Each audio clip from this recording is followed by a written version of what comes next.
गरुड़ पुराण की कथा आती है कि यमराज जी एक तोता को देख के हंस गए। तो तोता बोला कोई और हंस जाए तो बात बनेगी, यमराज हंस रहा है। तोते के मित्र थे गरुड़ जी, भगवान के वाहन। तो अपनी पहुंच लगाते हैं ना लोग, जब संकट में आते हैं तो अपनी पहुंच लगाते हैं, जैक लगाते हैं, हाथ पांव फड़ाते हैं। गरुड़ जी को कहा कि भैया तुम कैसे भी एक काम करवा दो। बोले क्या? ये यमराज जी मुझे देख के हंस गए हैं, मुझे लग रहा है अब मेरे जीवन के दिन 4 बचे हैं। तुम कैसे भी भगवान से कहकर के मेरी जो जीवन अवधि है उसको बढ़वा दो, क्योंकि मुझे पता है कि ये यमराज जी तभी हंसते हैं जब किसी को उठाना होता है। गरुड़ जी बोले भगवान से बाद में बात करूंगा, पहले तुम मेरे पास आओ, बैठो मेरी कमर पे।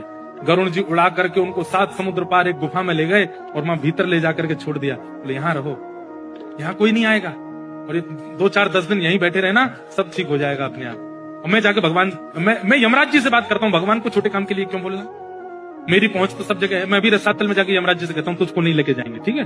तोता बड़ा खुश हुआ, बहुत बढ़िया है, मैं यहीं रह लूंगा 4-5 दिन। यमराज जी के पास गए सीधे गरुड़ जी। गरुड़ जी तो भगवान के वाहन है, सब खड़े होते हैं, उनको देख के यमराज जी बोले आइए आइए। कैसे आए? बोले हम बस एक बात कहने आए हैं, फिर हमको जाना है वैकुंठ। हमारा एक मित्र है तोता, वहां का, उसका ये नाम है। बोले अच्छा, तुम उसको देख के हंस गए थे परसों, क्यों हंसे थे? कोई योजना बन रही हो तो मत बनाना। अच्छा, उस वन के तोते के बारे में? बोले हाँ, मैं तो उसको देख के इसलिए हंस गया था, मैंने कि देखो कैसे कर्म की विधि, ये अभी यहाँ बैठा है और इसकी मृत्यु 7 समुद्र पार एक गुफा में बिल्ली के खाने से होगी, और मैं ये सोच के हंस रहा था कि ये 7 समुद्र पार पहुंचेगा कैसे। तभी यमराज जी बोले देखो देखो आ गया। पीछे देखा तो उस तोते की आत्मा आ रही थी, मर गया। गरुड़ जी बोले मैं ही छोड़ के आया था इसे।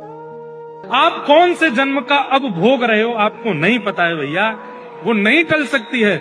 इसलिए प्रसन्न रहो, नाम जपो, कथा सुनो, खूब आनंद से रहो। इस बात का दोष मत दिया करो कि हम इतना अच्छा अच्छा करते हैं, हमारे साथ बुरा क्यों होता है।